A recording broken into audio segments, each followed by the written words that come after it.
Hi everyone, in front of me I've got Pixel 10 Pro and let me share with you how to reset up preferences on this device.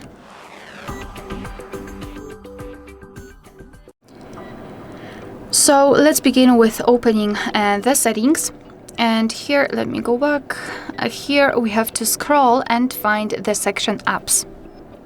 Then let's tap on see all 85 apps, of course 85 in my case, and then tap on the three dots icon in the right upper corner. Now we have to tap on reset up preferences, and here your device is informing you what it will actually reset, so among others disabled app notifications and background data restrictions for apps.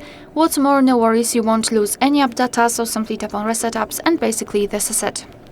Alright, so that will be all. Thank you so much for watching. Please hit the subscribe button and leave the thumbs up.